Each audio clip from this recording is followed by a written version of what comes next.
Okay, today we are at the old Joliet ammunition plant. And as you can see, there's a bunker there. There's another one in the distance over there. And there's the one we were just at behind us there. Right now, we are standing on top of one of the old bunkers. That's the concrete for the entrance. So, let's go check it out. All right, we're at the entrance. Let's check it out.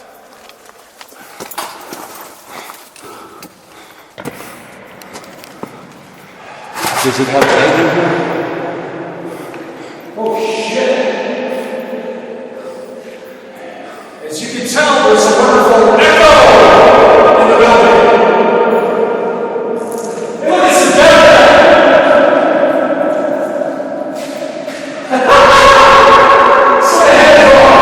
Let's try some dowsing rods. Is there everybody here that wants to do it? Cross the house, There we go. Okay, so can you point to the stick figure on the wall, please? Is there a stick figure on the wall over there, Ron? Yes, there is. Okay. Were you a worker here at the plant? Okay. Thank you. Were you one of the people lost in the accident today?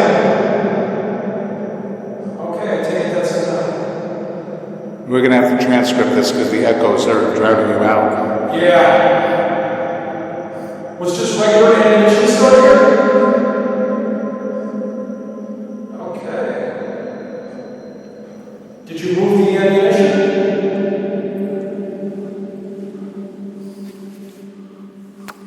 Man, this is pretty good.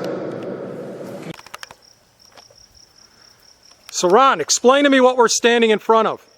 We're standing in front of a bunker, probably for the military-industrial complex that used to hold explosives. Back then, the technology that they had, I'm not sure if they had rebar in here, but I'm pretty sure they do. But it is at least a foot thick, and they're made so that when they explode, that they don't go too far. In other words, it's in a constant, so that way, you know, it causes less damage. So it kind of contains itself, so if this one goes up, it doesn't take out the next one. In other words, there's no chain reaction. They kept them just farther enough, and the symmetrics of the building help as far as keeping that explosion from, you know, being more massive. Okay. For example, you think it would be more massive because it's going in three directions. Yes. The door is pretty thick on this thing, too. I don't have a tape measure, so if we measure by your penis size, it's probably about a foot. Okay. Okay. I can live with that. Yeah. And we're back to the echo.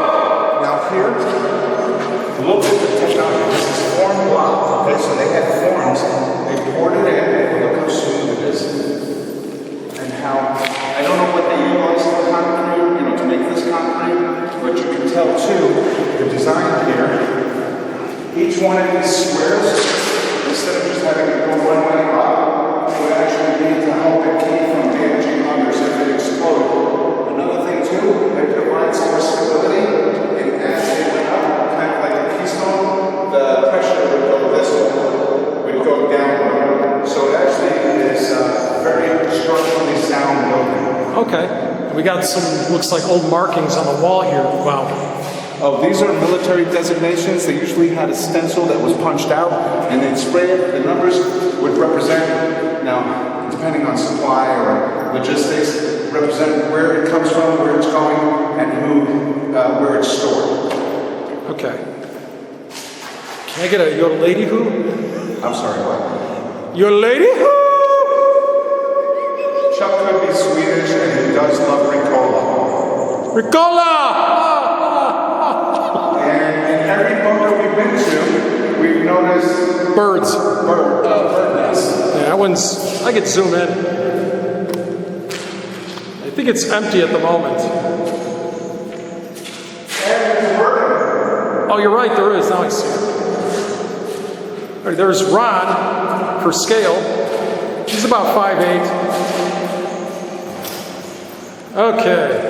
Let's get out of the echo zone.